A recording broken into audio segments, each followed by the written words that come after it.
এবার সোনা পাপ্পু কাণ্ডে আইপিএস গৌরব লালকে ডাক। কোন গৌরব লাল? তখন ডেপুটি কমিশনার পুলিশ ছিলেন কলকাতা পুলিশে সোনা পাপ্পু উত্থানের সময়টাতে। এদিন ইডি একসঙ্গে ডেকে পাঠালো জয় কামদার, যে ব্যবসায়ী যার বাড়ি থেকে 1,47,00,000 টাকা সম্প্রতি ইডি উদ্ধার করেছেন, তাকে ডেকে পাঠালো। এবং অবশ্যই ডেকে পাঠালো গৌরব লাল আইপিএস, যিনি এখন হাওড়া জেলার কমিশনারেটের অধীনে কাজ করছেন। ইডি ডেকে পাঠালো জিজ্ঞাসাবাদের জন্য। তার কারণ কি?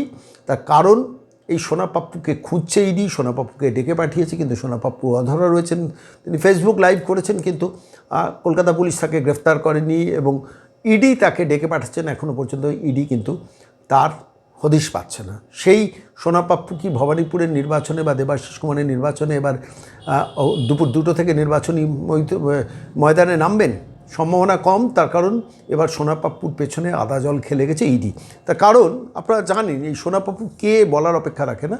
ফেব্রুয়ারি মাসে কাকুলিয়া রোড, সেই কাকুলিয়া রোডে ভর সন্ধেবেলা গুলিগোলা চালানো, সে কার্তুজ ইলেকট্রনিক মিডিয়া আমরা দেখেছিলাম। তারপর রাজ্যের কলকাতার পুলিশ কমিশনার সুপ্রতিম সরকার সেই সময় বলেছিলেন কাউকে রেয়াত করা হবে না। একটু ঘটনাটা স্মৃতিচারণ করছি আমি।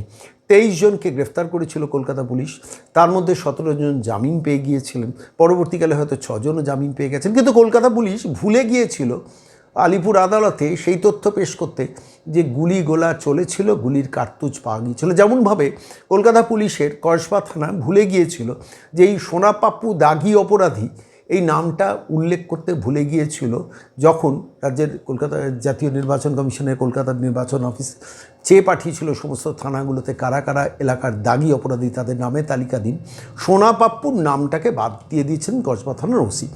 খবরটা গিয়েছিল জাতীয় নির্বাচন কমিশন বা কলকাতার নির্বাচন কমিশনের দফতরে। তখন কলকাতা নির্বাচনের কমিশনের একটা ডেলিগেট টিম সরাসরি কসবা থানায় যান, সেখানকার বড়বাবুর সঙ্গে কথা বলেন যে আপনারা সোনা পাপ্পু বিশ্বজিৎ সমাদ্দারকে কেন দাগি অপরাধী হিসেবে চিহ্নিত করেনি। কসবা থানার ওসি আমতা আমতা করেছেন, কারণ তার তো নির্দেশ ছিল কালীঘাট থেকে, কালীঘাটের হরিশ চ্যাটার্জি হরিশ মুখার্জি রোডের নির্দেশ ছিল যে সোনা পাপ্পুকে ছোঁয়া যাবে না। তার কারণ কি? সোনা পাপ্পু ডিভিডেন্ডটা দিতেন ক্যামাক স্ট্রিট কিংবা কালীঘাটে, এরা বলার অপেক্ষা রাখে না। 2 টার্মসে, 2 রকমভাবে। একটা হচ্ছে অর্থকরীভাবে, আর দ্বিতীয় যেটা দিতেন সেটা হচ্ছে নির্বাচনী বৈতরণী পার করার জন্য। সেই সোনা পাপ্পুর বিরুদ্ধে 6টা না 7টা মামলা। সেই সোনা পাপ্পুর বাড়িতে ইদানিং সম্প্রতি ইডি রেড করেছিল। রেড করে তার বাড়ি থেকে একটি ফরচুনার গাড়ি বাজেয়াপ্ত করে এবং একটি বন্দুক বাজেয়াপ্ত করে, যে বন্দুকের লাইসেন্স আবার লন্ডনের লাইসেন্স আমরা দেখছিলাম, মেড ইন ইউএসএ। এবং সেই সোনা পাপ্পুর উত্থানের পেছনে একাধিক পুলিশের সঙ্গে তার লেনদেন আছে। শেষ পর্যন্ত ইডি সেই সব ডকুমেন্ট উদ্ধার করে, যে কারণে কলকাতা পুলিশ তাকে বাঁচাচ্ছিল। ইডি নিশ্চিত হওয়ার পর শেষ পর্যন্ত ডেকে পাঠানো হলো আইপিএস গৌরব লালকে, যিনি এখন মমতা বন্দ্যোপাধ্যায়ের নবান্নের ওই জেলাতে আইপিএস হিসেবে কর্মরত।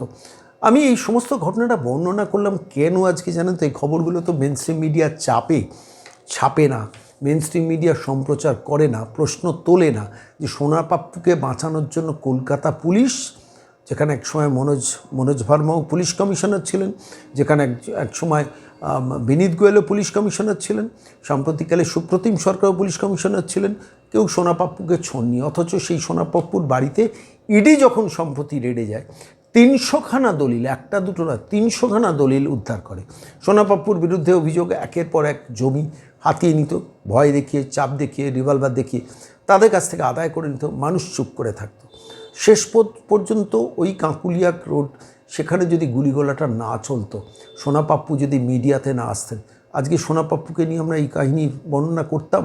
আমি বলছি কলকাতার মানুষ, বাংলার মানুষ, ভাবুন যে মমতা বন্দ্যোপাধ্যায়ের সরকার বা প্রশাসন কীভাবে গ্রুমিং করে বোর্ন ক্রিমিনালদের। যাই হোক, নেভারদিলেস ইডি রেড করলো সোনা পাপ্পুর বাড়িতে, রিভলভার পেলো, ফরচুনার গাড়ি পেলো, এবং জয় কামদার বলে যে ব্যবসায়ী, তার ঘনিষ্ঠ প্রমোটার, তার বাড়ি থেকে উদ্ধার করলো 1,47,00,000 টাকা।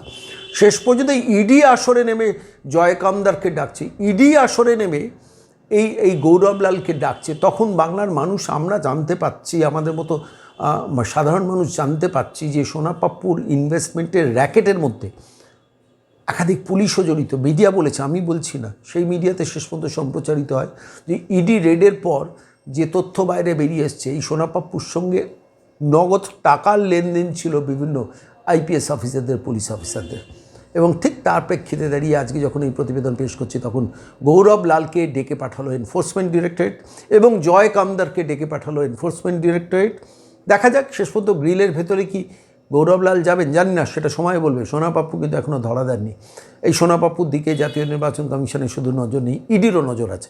এইবার কী করে ভবানীপুরে করতে গিয়ে, রেগিং করতে গিয়ে সোনা পাপ্পুর ডাক পড়ে, সেইটা আমরা বাংলার মানুষ দেখার অপেক্ষায় আছি। আর অবশ্যই কলকাতার মানুষ, বাংলার মানুষ চিন্তা করুন, মমতা বন্দ্যোপাধ্যায় নির্বাচনে 2011 জেতার পর যখন প্রথম ভবানীপুর থেকে ক্রিমিনাল ছাড়াতে গিয়েছিলেন, ইনিংসটা শুরু করেছিলেন সেইখান থেকে। আজকে যখন ইনিংস সমাপ্তির মুখে, তখন সোনা পাপ্পুকে বাঁচানোর জন্য মমতা কী করছেন, অভিষেক কী করছেন, আর এই সুপ্রতিম সরকাররা কী করেছেন, এটাও তার বোধহয় আরও একটা উদাহরণ, যেখানে 300 দলিল পাওয়া যায় সোনা পাপ্পুর বাড়িতে, যিনি এলাকার ত্রাস, যার সঙ্গে দেবাশিস কুমার থেকে শুরু করে বৈশান্য চট্টোপাধ্যায়কে এক ফ্রেমে বন্দী হতে দেখা যায়। এবং নির্বাচন হোক, উপনির্বাচন হোক, সোনা পাপ্পু দুপুর 12টা-1টা থেকে দাপিয়ে বেড়ায় এক একটি নির্বাচন ক্ষেত্র। আমি আজকের এই প্রতিবেদন পেশ করলাম তার কারণ এই তথ্যগুলো নিয়ে সকল বাংলার বড় সংবাদ মাধ্যম উচ্চারণই করবেন না, কেন মমতা ছুটে যাবেন, অভিষেক ছুটে যাবেন, আমাদের তো সে দায় নেই। আমরা খুশি হলাম, আনন্দিত হলাম। দেখা যাক শেষ পর্যন্ত গৌরব লাল এবং জয় কামদারকে ইডি কতটুকু জিজ্ঞাসাবাদ করে, ক ঘন্টা জিজ্ঞাসাবাদ করে, এবং দিনের শেষে গ্রেফতারি কী হবে। প্রশ্ন থাকলো, উত্তরের অপেক্ষায় থাকলাম। আর আপনাদের চোখ থাকুক খবরটা কি জানতেন প্রতিদিন বিকেলে।